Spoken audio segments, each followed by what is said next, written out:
സുനിൽജി, എന്റെ അമ്മയുടെ സഹോദരൻ പണ്ട് രാത്രി ജോലി കഴിഞ്ഞ് ജഗതി ജംഗ്ഷൻ കഴിഞ്ഞ് ഇടപ്പഴിഞ്ഞി പോകുന്ന റോഡിൽ മുടിപ്പുര ദേവി കോവിലിനടുത്ത് അമ്മച്ചി വിളക്ക് കത്തിച്ചു വെച്ചിരിക്കുന്നതായിട്ട് കണ്ടു.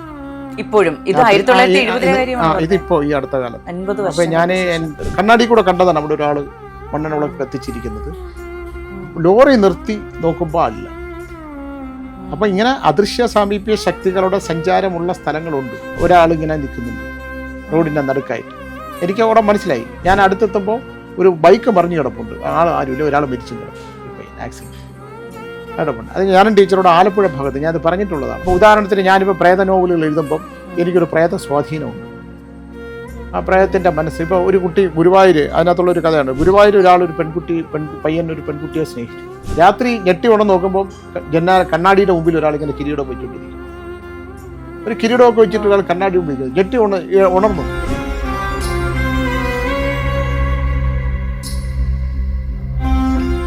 അബാക് മീഡിയയുടെ എല്ലാ പ്രേക്ഷകർക്കും സ്വാഗതം.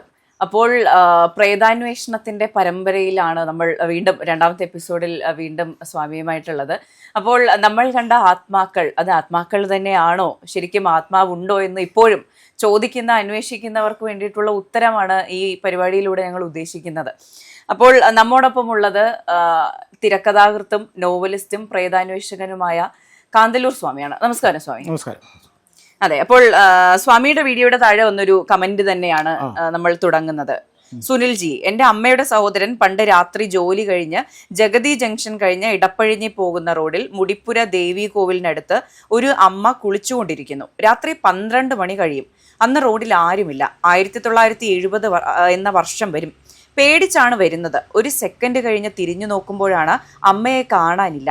പന്നിയറത്തിലെ വീടിന്റെ അടുത്തായി വരും. സുനിൽജിക്ക് ഓർമ്മ വരും ആ ഭാഗത്ത് റോഡ് സൈഡിൽ ഒരു പൈപ്പുള്ള കാര്യം. ഓർക്കുന്നുണ്ടോ? എന്താണ് സംഭവം? തീർച്ചയായിട്ടും. അത് ഇത് ഒരുപാട് പേര് വളരെ വർഷങ്ങൾക്ക് മുമ്പ് തന്നെ എന്നോട് സംസാരിച്ചിട്ടുള്ളതും ഈ അടുത്ത കാലത്ത് തന്നെ ഒരാൾ രാത്രി ബൈക്കിൽ 1 മണി കഴിഞ്ഞ് വന്നപ്പോൾ ഒരു അമ്മച്ചി വിളക്ക് കത്തിച്ചു വെച്ചിരിക്കുന്നതായിട്ട് കണ്ടു.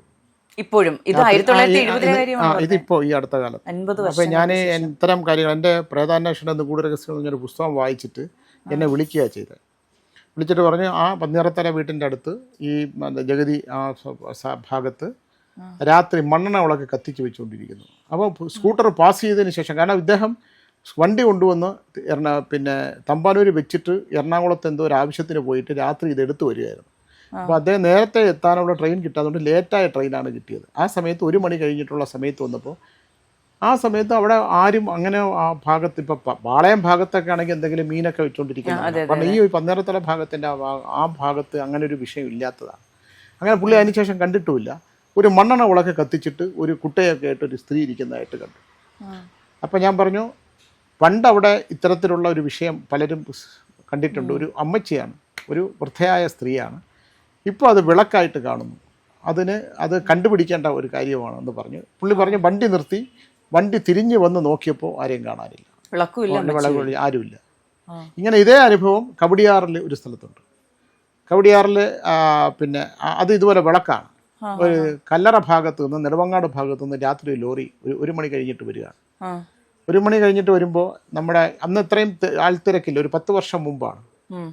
എനിക്ക് തോന്നുന്നു അതിന് വിജനവീഥി എന്ന് പറഞ്ഞാൽ നോവലിനകത്ത് അങ്ങാണ്ട് പിന്നെ നമ്മുടെ സുഹൃത്ത് അശ്വതി തിരുനാൾ എഴുതിയിട്ടുണ്ടോ എന്ന് എനിക്കൊരു സംശയമുണ്ട്. അവിടെ വരുമ്പം ഈ ലോറിക്കാരൻ കാണുന്നത് റോഡ് വക്കത്ത് ഇങ്ങനെ ഒരു 1-2 മണി ചാറ്റൽ മഴയുണ്ട്. അപ്പോൾ പുള്ളി ലോറി മുമ്പിൽ നിർത്തി തിരിഞ്ഞ് പുറകിലോട്ട് നോക്കിയപ്പോൾ കണ്ണാടി കൂടെ കണ്ടതാണ് അവിടെ ഒരാൾ മണ്ണെണ്ണ വിളക്ക് കത്തിച്ചിരിക്കുന്നത്. ലോറി നിർത്തി നോക്കുമ്പോൾ അല്ല. അപ്പം ഇങ്ങനെ അദൃശ്യ സാമീപ്യ ശക്തികളുടെ സഞ്ചാരമുള്ള സ്ഥലങ്ങളുണ്ട്. റോഡ് അപകടം സംഭവിച്ചിട്ടുള്ളത് ഒക്കെയുള്ള. ഞാനൊരിക്കൽ തഞ്ചാവൂർ കുംഭകോണം ഭാഗത്തൂടെ പോയപ്പം ദൂരെ നിന്ന് നോക്കുമ്പോൾ ഒരാളിങ്ങനെ നിൽക്കുന്നുണ്ട് റോഡിൻ്റെ നടുക്കായിട്ട്. എനിക്ക് അവിടെ മനസ്സിലായി. ഞാൻ അടുത്തെത്തുമ്പോൾ ഒരു ബൈക്ക് മറിഞ്ഞു കിടപ്പുണ്ട്. ആരുമില്ല, ഒരാൾ മരിച്ചും കിടപ്പുണ്ട്, ഒരു പയ്യൻ ആക്സിഡന്റ് കിടപ്പുണ്ട്. അത് ഞാനും ടീച്ചറോട് ആലപ്പുഴ ഭാഗത്ത് ഞാനത് പറഞ്ഞിട്ടുള്ളതാണ്. ആലപ്പുഴ അപ്പം സംഭവിച്ചതാണ്. മരിച്ചു കിടക്കുകയാണ് ആക്സിഡന്റ് പറ്റിയിട്ട്. പക്ഷെ ഒരാൾ നിൽക്കുകയാണ്. കാരണം നമ്മുടെ മരണശേഷം 16 ദിവസം നമ്മുടെ ആത്മാവിന് നമ്മളൊക്കെ സഞ്ചരിക്കുക. അത് കഴിഞ്ഞിട്ടേ വിട്ടുപോകുള്ളൂ. അതാണ് ഹൈന്ദവതയിൽ വേർപെടുത്തി കളയുന്ന സംഭവങ്ങളൊക്കെ ഒരുപാടുണ്ട്. ഇത് എത്ര വിശ്വസിക്കുമെന്ന് എനിക്കറിയില്ല. പക്ഷേ അങ്ങനെ ഒരു കാര്യങ്ങൾ ഇതിനകത്തുണ്ട്. ഇപ്പോൾ ഉദാഹരണത്തിന് ഞാനിപ്പോൾ പ്രേത നോവലുകൾ എഴുതുമ്പം എനിക്കൊരു പ്രേത സ്വാധീനമുണ്ട്.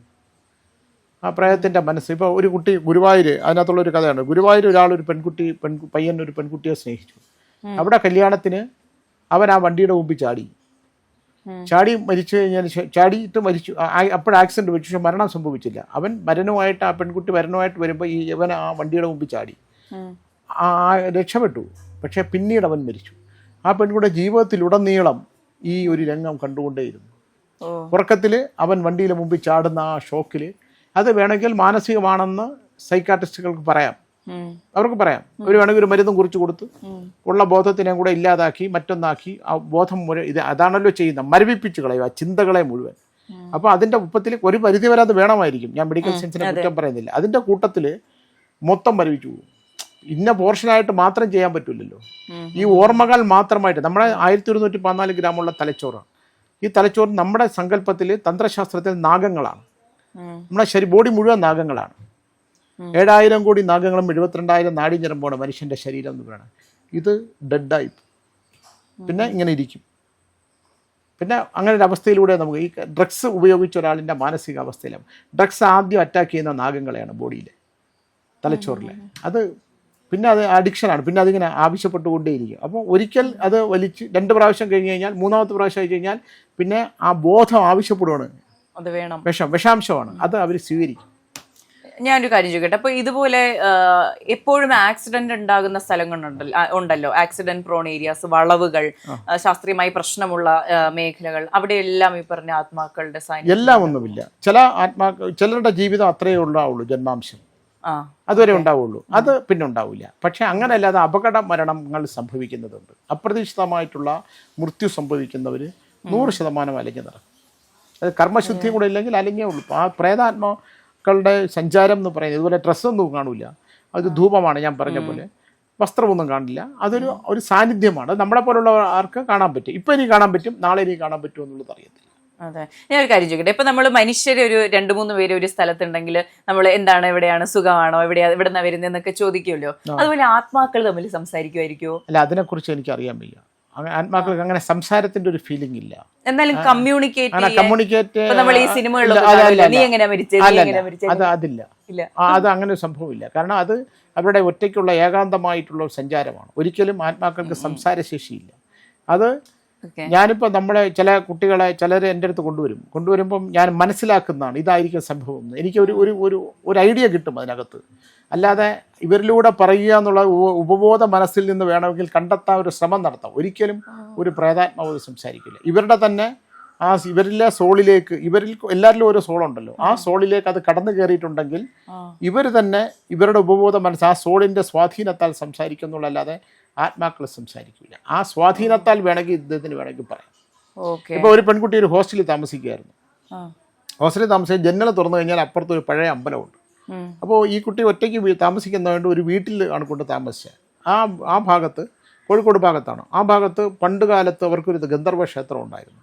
അപ്പോൾ അതാരും തുറക്കാറില്ല, തുറക്കരുതെന്ന് പറഞ്ഞു. ഈ കുട്ടി ഒരു കൗതുകത്തിന് വേണ്ടി അത് തുറന്നിട്ട് കിടന്നു ഉറങ്ങി. രാത്രി ഞെട്ടി ഉണർന്ന് നോക്കുമ്പോൾ കണ്ണാടിയുടെ മുമ്പിൽ ഒരാളിങ്ങനെ കിരീടം വെച്ചുകൊണ്ടിരിക്കുന്നു. ഒരു കിരീടമൊക്കെ വെച്ചിട്ട് ഒരാൾ കണ്ണാടി മുമ്പിൽ ഞെട്ടി ഉണർന്നു. എൻ്റെ അടുത്ത് തന്നെ പറഞ്ഞതാണ്. ഉണർന്ന് പേടിച്ച് പിന്നെ സംസാരിക്കാൻ പറ്റിയില്ല. അതിൽ നിന്ന് മോചിപ്പിച്ചെടുക്കാൻ ഒരുപാട് പ്രയാസപ്പെട്ടു. കാരണം ഗന്ധർവൻ എന്ന് പറയുന്നത് വേറൊരു സാന്നിധ്യമാണ്. ഇപ്പം എൻ്റെ ഗന്ധർവയാമ എൻ്റെ ഒരു നോവലുണ്ട്. എൻ്റെ പേര് അത് യക്ഷിപ്പാറ എന്നാണ് ഞാൻ എഴുതിയത്. അപ്പം ഗന്ധർവപ്പാറ എന്ന് പറഞ്ഞ പേരിൽ ഞാനത് എഴുതി തുടങ്ങി. അപ്പോൾ ഞാൻ എഴുതിയ ഒരു 4-5 അധ്യായം കഴിഞ്ഞ് കഴിഞ്ഞപ്പോൾ രാത്രിയാകുമ്പോൾ ഇവിടെ മുഴുവൻ മിന്നാമിനുങ്ങളാണ് മുറിക്കകത്ത്. എവിടെ നിന്ന് വരും എന്നുള്ളത് അറിയത്തില്ല. അത് കഴിഞ്ഞ് എൻ്റെ മുഖത്തിനൊക്കെ മാറ്റം ഉണ്ടായി. ടീച്ചർ പറഞ്ഞു സ്വാമിയുടെ മുഖത്തിന് എന്തോ ഒരു വലിയ മാറ്റമുണ്ട് ഇത് എഴുതാതിരിക്കുമ്പോൾ. നമ്മുടെ മുഖത്തിന് മാറ്റം ഉണ്ടാവണം. അല്ല, പോസിറ്റീവാണോ അതറിഞ്ഞുകൂടാ. പക്ഷേ ഞാൻ വേറൊരു ലോകത്തിലേക്ക് ഞാൻ അത് എഴുതുമ്പോൾ, ഈ ഗന്ധർവപ്പാറ എഴുതുമ്പോൾ ഞാൻ വേറൊരു അവസ്ഥയിലേക്ക് പോകുന്നതായിട്ട് എനിക്ക് മനസ്സിലായി. ഞാൻ നോവലോടെ നിർത്തി. 3 വർഷം കഴിഞ്ഞത് യക്ഷിപ്പാറ എന്ന് പറഞ്ഞ നോവലിറക്കി. അതിൻ്റെ സമയം. അപ്പോൾ ഇത് നമുക്ക് തൊടാൻ പറ്റാത്ത ഒരുപാട് മേഖലകളുണ്ട്. നമുക്കറിഞ്ഞുകൂടാൻ പറ്റാത്ത ഇപ്പോൾ കഠിനമായിട്ടുള്ള ഒരു ഉപാസകനായിട്ട് പോലും എനിക്ക് പല മേഖലകളിലും കടന്നു കയറാൻ പറ്റില്ല. നമ്മളൊരു സാധാരണ മനുഷ്യനാണ്. ചിരിച്ചാൽ നമുക്ക് ചിരിക്കാം, കരഞ്ഞാൽ കണ്ണീര് വരും, മുറിഞ്ഞാൽ ചോര വരും. അപ്പം എന്ന് വിചാരിച്ചിട്ട് നമ്മൾ അമാനുഷിക ശക്തിയൊന്നുമില്ല. നമ്മൾ ഒരു മനുഷ്യനും അമാനുഷികമായ ശക്തിയില്ല. ഇതിപ്പോൾ നമുക്ക് അങ്ങനെ സ്വാധീനത്തിനെ കാണാൻ ചില ഇരുട്ടിൽ ഞാനും പേടിക്കുന്നുണ്ടല്ലോ. ഞാൻ ഇരുട്ടിലൂടെ സഞ്ചരിക്കുന്ന, പ്രേതഭവനങ്ങളിൽ സഞ്ചരിക്കുന്ന ആളാണ്. ശ്മശാനങ്ങളിൽ ഏത് രാത്രിയും പോകുന്ന ഒരാളാണ്. പക്ഷേ ചിലപ്പോൾ ഞാനും പേടിക്കുന്നുണ്ട്. അത് നമുക്ക് അപ്രതീക്ഷിതമായിട്ട് ഇപ്പോൾ നമ്മളൊരു ഇരുട്ടായ സ്ഥലത്തൂടെ പോകുമ്പോൾ ഒരാൾ പുറത്ത് കൈവയ്ക്കുന്ന പോലെ ഒരു ഇലയുടെ ചെടിയുടെ ഇലയായിരിക്കും, അതിൻ്റെ കമ്പായിരിക്കും, പക്ഷെ നമ്മൾ ഞെട്ടിത്തിരിയും. കാരണം നമ്മുടെ മനസ്സ് മറ്റേതിലേക്ക് കോൺസെൻട്രേറ്റ് ചെയ്ത് പൊയ്ക്കൊണ്ടിരിക്കുമ്പോൾ ബാക്കിലൊരു ചുള്ളിക്കമ്പ് അടർന്ന് വീടാലും നമ്മൾ ഞെട്ടിത്തിരിയും. അപ്പം ഭയം എന്ന് പറയുന്ന വികാരമില്ലാത്ത മനുഷ്യനില്ല. അത് എത്ര ധൈര്യശാലിയാണെങ്കിൽ പോലും അപ്രതീക്ഷിതമായി അവൻ്റെ ശരീരത്തിലൊരു സ്പർശനമുണ്ടായാൽ അത് ഭയം തന്നെയാണ്. അത് ഞാൻ പല പ്രാവശ്യം ഞാനും മോശമില്ലാത്ത ധൈര്യമുള്ള ആളെന്ന് വിചാരിക്കുന്ന ഞാൻ പോലും നടുങ്ങിപ്പോയിട്ടുണ്ട്, നടുക്കം ഉണ്ടാക്കിയിട്ടുണ്ട്. അപ്പോൾ ഇങ്ങനെയൊക്കെയുള്ള ഇപ്പോൾ ഒരു പ്രാവശ്യം ഞാൻ ടീച്ചറോട് കുമാരകോവിൽ പോയിട്ട് രാത്രി വരുവാണ്. അപ്പോൾ വണ്ടി ഇങ്ങനെ തിരിച്ച് അവിടെ കുമാരകോവിലിൻ്റെ അവിടെ വണ്ടി ഇടാൻ വലിയ പ്രയാസമാണ്. അപ്പോൾ ഞാൻ റോഡ് സൈഡിലോട്ട് ഇറക്കിയിട്ട് ടീച്ചർ അമ്പലത്തിൽ നിന്ന് വരുന്നത് എനിക്കിങ്ങനെ കാണാം.